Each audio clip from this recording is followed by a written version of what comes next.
Halo semua, kembali lagi di channel Naik Level. Pada video kali ini saya akan membahas saham GDYR atau Goodyear Indonesia Tbk. Per hari ini tanggal 8 Agustus 2024 harganya di 1.520 dan saham ini cukup menarik. Kenapa? Karena laba bersihnya naik 9.400% ya. Kita akan bahas ini saham apa dan kira-kira kedepannya akan seperti apa ya. Nanti kita akan update dari 5 parameter. Yang pertama dari kinerja harga sahamnya kita akan cek, kemudian dari fundamentalnya, seasonality, dari fundamentologi dan teknikalnya. Oke, pertama kita akan cek ya, ini sudah listing di bursa sudah cukup lama dari 1980 dengan harga IPO-nya 1.250, pernah stock split 1/10 tahun 2015 ya. Jadi kalau teman-teman beli sejak IPO dan ditahan sampai sekarang itu sudah floating profit 1.116%. Dan untuk kinerja harga sahamnya selama 10 tahun terakhir kalau kita lihat ya, ini berfluktuatif tapi kebanyakan floating profit ya. 1 minggu ini masih negatif. Kemudian 5 tahun aja yang negatif, yang lainnya ini masih positif ya. Dan di tahun 2024 ini juga sudah naik 4,11%, padahal tadi kita sudah sebutkan bahwa laba bersihnya naiknya 9.400%. Harga tertingginya pernah di 1.800 tahun terakhir dan terendahnya di 1.170 ya. Jadi harga saat ini ada di tengah-tengah lah ya. Nah, ini adalah informasinya ya. Ini websitenya kalau teman-teman pengen cek lebih detail ya. Dia ada bidang usahanya di otomotif dan komponen, terutama di ban ya. Ini mirip kayak GJTL ya, Gajah Tunggalnya Pak Lo Keng Hong ya. Ini mungkin pesaingnya gitu ya. Nah, kita akan bahas sedikit ya, ini latar belakangnya. Dia ini sudah lama dari 1917 ya, bahkan sebelum Indonesia merdeka sudah ada. NV Goodyear Tire and Rubber Company Limited ya, berdiri, kemudian membangun pabrik di Bogor ya, dulu di Batavia. Kemudian membangun pabrik di Bogor 1935, kemudian berubah nama, terus listing di bursa dan stock split tadi sudah disebutkan. Dan ini bidang usahanya dia tadi sudah disebutkan ya, bidang manufaktur ya. Dia memproduksi, ada ekspor, impor, distribusi ban dalam, ada flap dan produk turunan karet lainnya. Kemudian dia merupakan perusahaan pertama yang memproduksi, mengekspor, impor, memasarkan ban dalam, flap dan produk turunan karet lainnya di Indonesia. Jadi ini pelopor ya teman-teman ya, karena tadi kita lihat dari awal Indonesia sebelum merdeka dia sudah ada. Dan ini model bisnisnya teman-teman ya. Jadi dari Goodyear dia ada 2 jalur. Dia dijual bannya langsung ke produsen mobil atau motor atau truk gitu ya. Kemudian bisa ke end user, atau dia menjual bannya langsung ke distribusi ya, ke outlet retail ya. Jadi kalau teman-teman mau beli ban pengganti bisa ke outlet retailnya ya. Dan kalau kita cek ya, pendapatannya ini paling besar itu dari ban ya, sebesar 80,4 juta US dollar. Ban dalam ini kecil ya, kecil sekali persentasenya. 1% aja kagak ada teman-teman ya, nggak sampai 1%. Ini juga barang setengah jadi nggak sampai 1% ya. Dan kalau kita lihat penjualan dalam negerinya masih lebih banyak, 2 kali lipat dibandingkan ekspornya ya. Dan untuk pihak ketiga ini juga 2 kali lipat dibandingkan pihak berelasi. Nah, sekarang kita cek kinerjanya teman-teman untuk jangka panjang. Sejak 2008 ini sebenarnya grafiknya naik, sempat drop di Covid ya, merugi beberapa kali teman-teman ya. Ini 2015 merugi, 2017 merugi, 2020 merugi, Covid 2022 merugi ya. Dan kalau kita cek di 2024 ini sebenarnya sudah pulih dari Covid karena sudah jauh lebih tinggi sejak 2022 pendapatannya. Dan ini berpotensi mencetak laba terbesar di tahun 2024 sejak 2008, yaitu 148 miliar ya, ini dikonversi ke rupiah. Tapi ini masih bisa berubah karena masih ada kuartal 3 dan kuartal 4. Dan kalau kita cek struktur pendapatannya juga ini sudah good ya, sudah balik lagi ke 2014, ini tertingginya 12,9% ya. Namun kalau kita cek laba usahanya ini secara persentase adalah yang tertinggi, dan laba bersihnya juga secara persentase adalah yang tertinggi. Jadi tadi dari secara Pendapatannya ini juga sudah lebih tinggi dibanding tahun-tahun sebelumnya, namun prosentase labanya ini juga paling tinggi sejak 2014. Jadi tidak heran bahwa 2024 ini memiliki potensi untuk mencetak kinerja all time high-nya, teman-teman ya. Kita lihat teman-teman, ini sudah dikonversi ke rupiah ya, biar kita lebih mudah mencernanya. Pendapatannya ini naik 9,5% dari 1,2 triliun ke 1,3 triliun. Ya, nah yang bikin profitnya naik inilah beban pokok penjualannya, ini dia naiknya hanya 6,3%, padahal pendapatannya naik 9,5%. Ya, jadi laba kotornya naik 37,6%. Kemudian ada laba usaha. Beban usahanya ini turun ya. Jadi beban usahanya turun, termasuk tadi hutangnya turun, dan memang ada selisih kurs ya. Selisih kurs juga ada, teman-teman bisa cek nanti ya. Overall jadi ini naik, dan beban lain-lainnya ini juga turun ya. Jadi bebannya banyak yang turun, sehingga laba bersihnya dari rugi ya 1 miliar naik jadi 74 miliar, atau naiknya 9.465%. Nah, kita cek valuasinya teman-teman ya. Pada saat video ini dibuat, PBV-nya ada di 0,69, jadi masih di bawah 1. Ini sudah 2 syarat ya sebenarnya Pak Lo Keng Hong mestinya masuk juga ke saham Goodyear. Karena apa? Tadi kalau setahu saya Pak Lo Keng Hong itu selalu mengincar saham yang pertama omsetnya itu triliunan ya, pasti triliunan, dia nggak mungkin di bawah triliun, pasti triliun, ini sudah memenuhi syarat. Yang kedua PBV-nya di bawah 1. Jadi dua ini sudah memenuhi syarat sih. Cuman beliau sudah megang GCTL, apakah Goodyear ini juga dipegang kita nggak ngerti ya. Dan kita cek ini masih di bawah average-nya 0,95 ya. Jadi valuasinya masih belum mengikuti kinerja yang naik. Untuk PER-nya ini sedikit berantakan karena memang beberapa kali merugi ya. Namun kalau kita lihat PER saat ini itu cukup murah, yaitu di 4,2 ya teman-teman ya. Dan untuk earning yield ini adalah valuasi di 2024 ini yang termurah ya sejak 2015 ya, di mana bisa memberikan earning yield 23,4% atau pengembalian dari harga sahamnya saat ini ya. Per tahunnya 23,4%.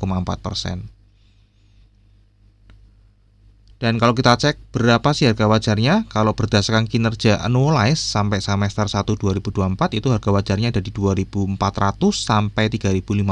Jadi harga saat ini itu masih terdiskon 36 sampai 58%.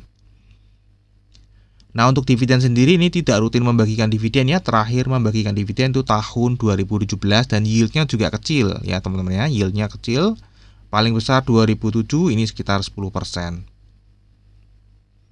Nah, untuk dividen di tahun 2025 kita lihat EPS-nya ini adalah potensi tertinggi ya. Dari dua ini saja ini sudah tertinggi. Nanti kalau misalnya Q3 bisa seperti 2023 ya pastinya saham ini berpotensi untuk naik ya. Sekali lagi berpotensi untuk naik, karena kenaikan saham itu bukan berdasarkan ini ya teman-teman. Kalau misalnya laporan keuangannya naik tapi tidak ada pergerakan dari struktur sahamnya, ya nggak akan bergerak sahamnya ya.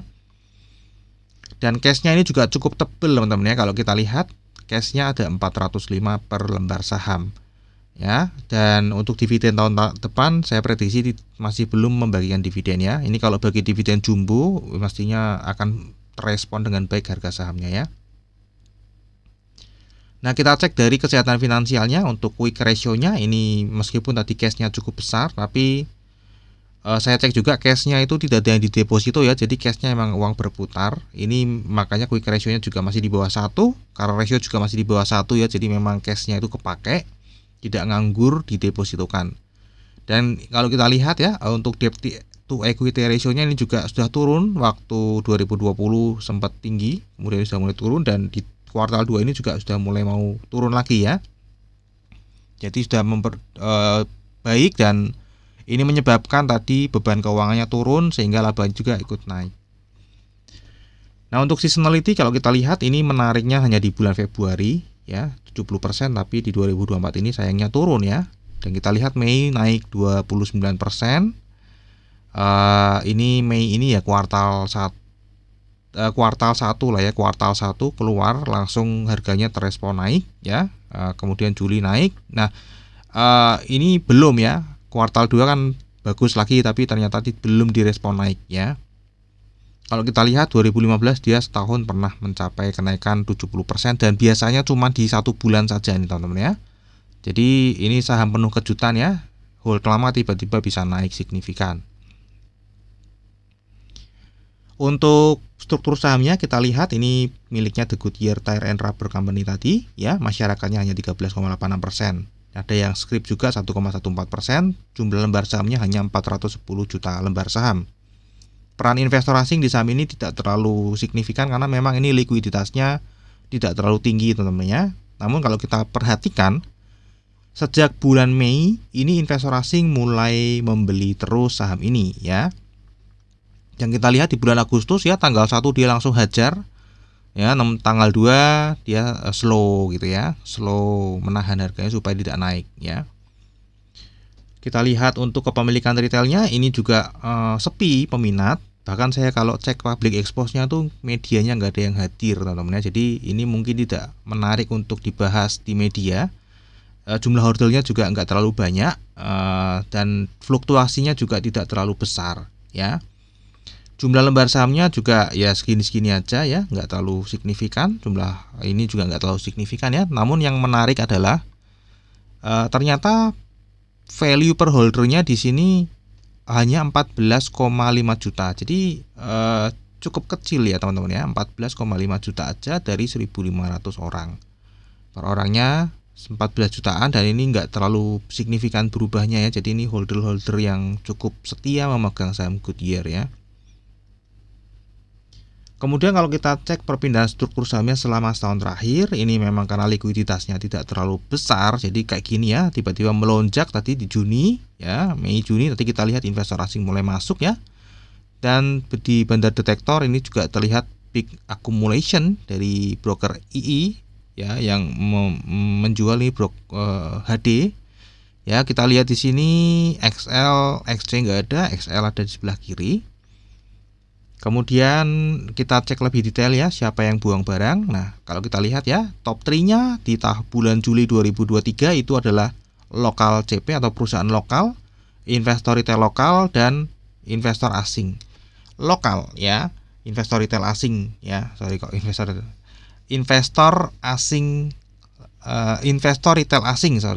investor retail asing. Ya ini jarang-jarang nih ya investor retail asing jadi top 3. Ini menunjukkan memang saham ini tidak banyak diminati oleh uang besar ya. Kita lihat insurance juga nggak ada masuk, reksadana di sini kosong, insurance asing nggak ada, dana pensiun juga nggak masuk di sini, reksadana asing apalagi, foreign others juga nggak ada yang masuk. Jadi ini cuma antar perusahaan saja ya, perusahaan ini perusahaan asing mulai masuk ya. Yang jual selama ini perusahaan lokal ya, lokal ID ini bulan Juli ke Juli buang barang ya, yang beli sekuritas ya. Jadi ini ada perubahan ya, foreign CP mulai masuk ya, tapi tadi likuiditasnya kecil dan juga uang yang berkelanjutan itu tidak ada yang masuk ya. Kalau lokal CP, foreign CP ini biasanya tidak berkelanjutan atau hanya satu kali masuk gitu ya. Nah kalau kita lihat di sini dia satu kali masuk besar, kemudian dia mulai jual-jual. Kita lihat di bulan Juni. Nah, foreign CP mulai jual ya, mulai jual juga, turunnya cukup lumayan besar. Yang beli ini lokal ID beli, lokal CP beli, ya itu aja teman-teman ya. Jadi nggak ada uang besar yang uangnya itu sifatnya berkelanjutan kayak insurance, dana pensiun, reksadana nggak ada. Ya makanya harganya cenderung di situ-situ aja dan tidak liquid ya. Oke. Kalau misalnya teman-teman cek di sini per Agustus ini masih distribusi. Kita lihat tadi di sini akumulasi teman-teman ya. Kalau kita lihat di sebelumnya setahun terakhir terlihat akumulasi broker II yang jual broker HD. Ya di perpindahan struktur saham juga ini terlihat yang akumulasi tadi foreign CP ya. Tadi kita lihat investor asing yang akumulasi ternyata ini adalah perusahaan asing ya. Nah, buat teman-teman yang pengen bisa memiliki data seperti ini, saya ada video penawarannya, teman-teman bisa cek di deskripsi ya.